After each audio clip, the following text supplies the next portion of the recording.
Francis മാർപ്പാപ്പ അഗുസ്റ്റിനോ Gemelli medical ആശുപത്രിയിൽ ചികിത്സയിലായിട്ട് ഇന്ന് ഒരു മാസം തികയുകയാണ്. അതായത് ഇത് 30ാമത്തെ ദിവസമാണ്. ഒരു കാര്യം പ്രത്യേകമായിട്ട് ഓർമ്മിപ്പിക്കുവാനുള്ളത്, ഇന്നലെയും ഇന്നുമായി സോഷ്യൽ മീഡിയയിലും അതോടൊപ്പം തന്നെ വ്യക്തിപരമായി വാട്സാപ്പിലുമൊക്കെ ഒത്തിരി പേർ ഫ്രാൻസിസ് മാർപ്പാപ്പ ആശുപത്രിയിൽ നിന്നും ഡിസ്ചാർജായി വന്ന് പോൾ ആറാമൻ ഹാളിൽ ജനങ്ങളെ അഭിസംബോധന ചെയ്യുന്ന ഒരു വീഡിയോ അയച്ച് ഇത് ഫേക്ക് ന്യൂസ് ആണോ ഉള്ളതാണോ എന്ന് ചോദിക്കുകയുണ്ടായി.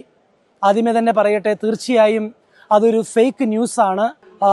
ഫ്രാൻസിസ് മാർപ്പാപ്പ ആശുപത്രിയിൽ നിന്നും ഡിസ്ചാർജ് ആയി കഴിയുമ്പോൾ വത്തിക്കാൻ്റെ ഔദ്യോഗികമായ വാർത്താ ബുള്ളറ്റിനിലൂടെ നമുക്ക് അത് അറിയുവാൻ സാധിക്കുന്നതാണ്. അതുകൊണ്ട് അത്തരത്തിലുള്ള ഊഹാപോഹങ്ങൾക്കും അഭ്യൂഹങ്ങൾക്കും നമ്മൾ ഇടകൊടുക്കാതെ നമ്മുടെ പ്രാർത്ഥന എല്ലാ ദിവസവും നിരന്തരം തീക്ഷ്ണതയോടെ പിതാവിന് വേണ്ടി സമർപ്പിക്കുക എന്നുള്ളതാണ് ദൈവം നമ്മളിൽ നിന്നും ആഗ്രഹിക്കുന്നത്.